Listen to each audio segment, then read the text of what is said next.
जय श्री श्याम। अभी तक मैंने आपको 38 दिन के बारे में बताया। आज हमारा 39वां दिन था और हम लोग ठाकुर जी के वहाँ ढाबा होटल रेस्टोरेंट में रुके थे, जहाँ हमने रात बिताई। बहुत ही सुंदर व्यवस्था थी। पूरा होटल चालू नहीं हुआ था, लेकिन रूम वगैरह बन गए थे, खाना वगैरह भी अच्छा बनाया। सुबह हम लोग नाश्ता वगैरह करके वहाँ से निकले। निकलने के पहले हम लोगों ने गूगल मैप चेक किया था, तो वो दो रास्ते दिखा रहा था।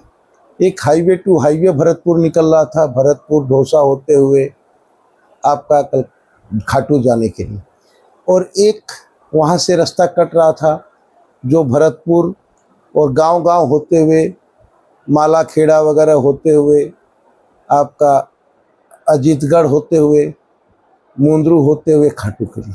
उस दोनों में 50 से 55 किलोमीटर की दूरी कम थी। वो पैदल का रास्ता था, तो हम लोगों ने यही डिसीजन लिया कि हम लोग पैदल वाला रास्ता ही पकड़ेंगे। तो 20-25 किलोमीटर बाद हमें रास्ता छोड़ना पड़ा। तो ये सोच कर के हम लोग चले कि हम लोग को जो भी होगा फिर हाईवे पे निकलेंगे, या फिर जो भी होगा आगे हम लोग इस गूगल मैप के सहारे ही निकलेंगे। तो हम लोग कुछ सब प्लान करके हम लोग सुबह अपना निकल गए। हम लोग को जैसे टारगेट रहता था, लेकिन अब हमें वैसा हड़बड़ी नहीं थी कि हम लोगों को एक्सेस चलना है, लेकिन यही टारगेट था कि जितनी जल्दी हो चल जाए। राजस्थान घुस जाने के बाद फिर जो होगा, 1-2 दिन में राजस्थान घुस जाएंगे, उसके बाद जो होगा हम लोग देख लेंगे।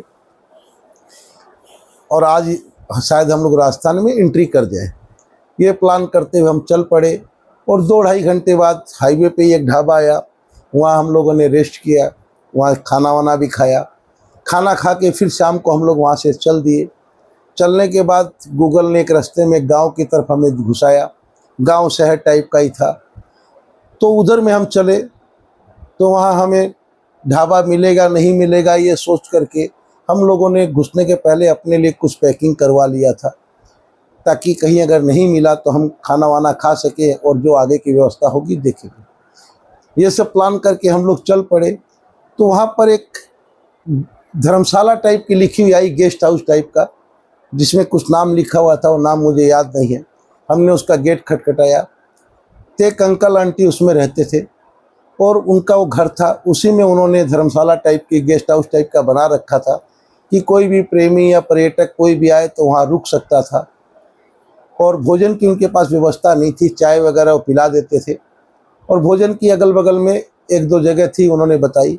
हमने कहा कि ऐसा ऐसा बात है और हम ऐसे ऐसे यात्री हैं और हम रात विश्राम करना चाहते हैं। तो उन्होंने कहा कोई दिक्कत नहीं है, रूम का रेंट भी बहुत सही था। तो बोला देखिए एसी वगैरह नहीं है, तो ठंडा का मौसम था, तो हमने एसी वगैरह की तो हमें दरकार भी नहीं है। तो उन्होंने अपना रूम खोल दिया, हम वहाँ जाके आराम के से अपना रख दिए निशान वगैरह। और अंकल आंटी का व्यवहार बहुत बढ़िया था।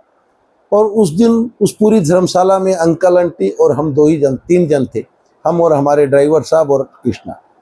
गाड़ी अंदर लगाने की जगह थी, हमने गाड़ी लगा दी। फिर अंकल आंटी से चाय बनवा के, चाय पीने के बाद हमने कहा कि भोजन की यहाँ कहाँ व्यवस्था है, तो उन्होंने बताया बगल में है। उस दिन तो हम लोग लेके गए थे, तो हम लोगों ने अपना वही भोजन निकाला और कर लिया। और उनसे काफ़ी देरी बात हुई, क्योंकि वो शायद राजस्थान बॉर्डर के आसपास का गांव था, मुझे एग्जैक्ट याद नहीं है। और हम लोग राजस्थान में एंट्री कर चुके थे। तो राजस्थान में एंट्री करने के बाद इस तरह 39वां दिन हमारा राजस्थान बॉर्डर के पास उस अंकल आंटी के उस गेस्ट हाउस में हमारा गुजरा। और उनसे बात करके काफ़ी अच्छा लगा। वो बुजुर्ग दंपति, उनके वहाँ बच्चे वगैरह कोई नहीं रहते थे, शायद या तो बाहर रहते थे बच्चे या क्या है मुझे नहीं मालूम, लेकिन वो सेवा भाव के हिसाब से उन्होंने धर्मशाला कर रखी थी, गेस्ट हाउस बना रखा था कि कोई भी आए रुके, जो भी वो दे दे कम बेसी, तो उनको काम उसमें चला लेते थे। तो बड़ा ही अच्छा एक उस दिन की रात हमारी गुजरी। और उनसे हमने पूछा, तो उन्होंने कहा गांव के रास्ते में आप जाइए, आपको गांव के रास्ते से जाएंगे तो मंदिर वगैरह काफ़ी मिलेंगे, आपको रुकने की कोई दिक्कत नहीं होगी और मंदिर में वगैरह में खाने की भी कोई दिक्कत नहीं होगी। ये पूरे राजस्थान एरिया में आपको कहीं तकलीफ नहीं होगी। तो हम लोगों ने भी दृढ़ निश्चय कर लिया, तब हम गाँव के रास्ते से जाएंगे।